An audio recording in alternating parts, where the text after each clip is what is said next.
ഈജിനിലേക്ക് സ്വാഗതം.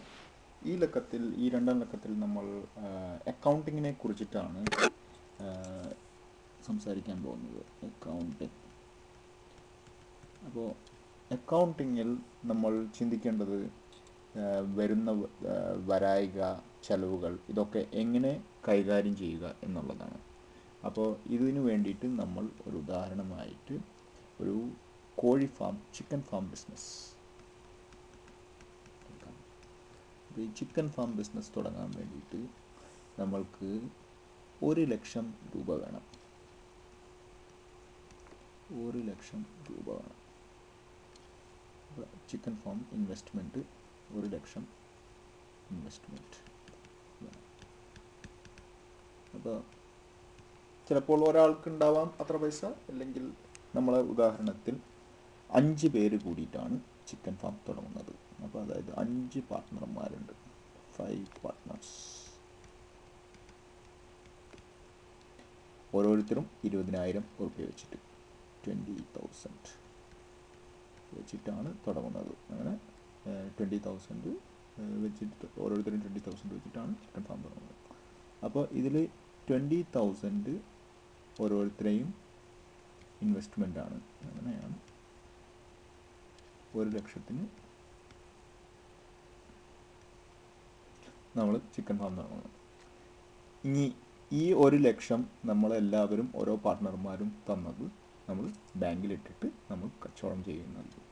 അപ്പോൾ നമ്മൾ തുടക്കത്തിൽ എന്താണ് പ്ലാൻ? ഈ 1,00,000 കൊണ്ട് നമ്മൾക്ക് കോഴി ഫാമിനുള്ള സ്ഥലം വാങ്ങണം. ആ സ്ഥലത്തിന് 70,000 രൂപ സ്ഥലം. പിന്നെ പണിക്കാർക്ക് 10,000 ശമ്പളം. ഇത് എന്താ പറയുക, 4 പണിക്കാർ, 4 വർക്കേഴ്സ്, ഓരോരുത്തർക്കും 2,500 രൂപ ശമ്പളം. ഇതാണ് നമ്മൾ ഇപ്പോൾ ഇത് സ്ഥലം, ലാൻഡ് ഇൻവെസ്റ്റ്മെൻ്റാണ് നമ്മൾ ചെയ്യുന്നത്. എന്നിട്ട് നമ്മൾ ഇതിനുള്ള കണക്കുണ്ടാക്കുകയാണ്. അപ്പോൾ ഇതിൽ ഈ 1,00,000 എന്ന് പറഞ്ഞതാണ് ക്യാപിറ്റൽ, മുതൽ മുടക്ക് നമ്മൾ ചെയ്യാൻ ഉദ്ദേശിക്കുന്നത്. അതിൽ ഇപ്പോൾ ഈ 10,000 എന്ന് പറയുന്നത് മാസം ഉള്ള എക്സ്പെൻസാണ്. 10,000 10,000 എക്സ്പെൻസാണ്. പിന്നെ ഈ ചിക്കൻ ഫാമിന് വരുന്ന വരായികക്കാണ് ഇൻകം എന്ന് പറയും.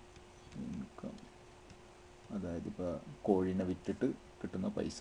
ഇപ്പോൾ ഫോർ എക്സാമ്പിൾ ഓരോ മാസം നമ്മൾക്കിപ്പോൾ ഒരു മാസം എന്താ പറയുക 30,000 രൂപ കിട്ടിയെന്ന് വയ്ക്കുക, അത് ഇൻകം ആയിട്ട് പറയാം. പിന്നെ പൈസ വല്ലവരും കൊടുക്കാനുണ്ട് പക്ഷെ കൊടുത്തിട്ടില്ല, ലയബിലിറ്റി. ഇതിന് ലയബിലിറ്റി എന്ന് പറയും. LIABI,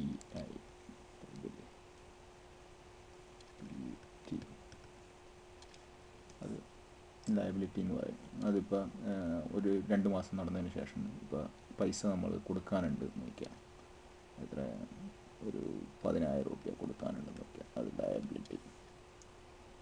ഇനി പൈസ കിട്ടാനുണ്ട്, അതിനെ നമ്മൾക്ക് അക്കൗണ്ട്സ് റിസീവബിൾ എന്ന് പറയും.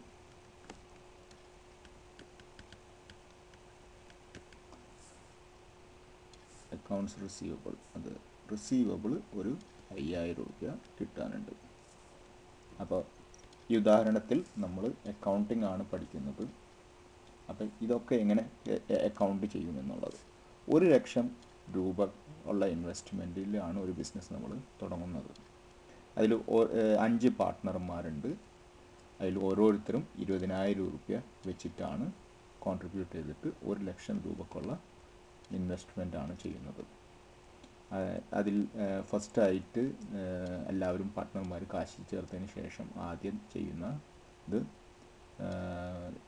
70,000 രൂപ സ്ഥലം വാങ്ങാൻ ആയിട്ട് ഉപയോഗിക്കുകയാണ്.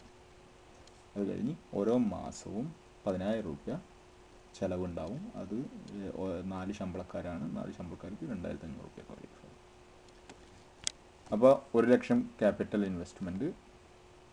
ഓരോ മാസം നമ്മൾക്കുണ്ടാവുന്ന ചിലവിന്, നമ്മളിപ്പോൾ ഈ ഉദാഹരണത്തിൽ പറഞ്ഞിട്ടുള്ള ചിലവ്, ശമ്പളക്കാർക്ക് കൊടുക്കുന്ന എക്സ്പെൻസ്, വർക്കർ എക്സ്പെൻസ്, അത് ചിലവ് എന്ന് പറയുന്നത് 10000 റുപ്യ.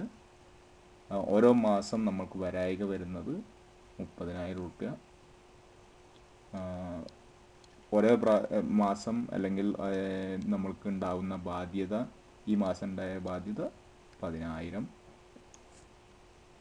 അതായത് കൊടുക്കാനുള്ള പൈസ, ടു ഗിവ്. പിന്നെ അതുമാതിരി നമുക്ക് കിട്ടാനുള്ള പൈസ 5000, ടു ഗെറ്റ്. അപ്പോൾ ഇത് കിട്ടിയിട്ടില്ല, ഇത് കൊടുക്കാനുണ്ട്. ഇത് രണ്ടും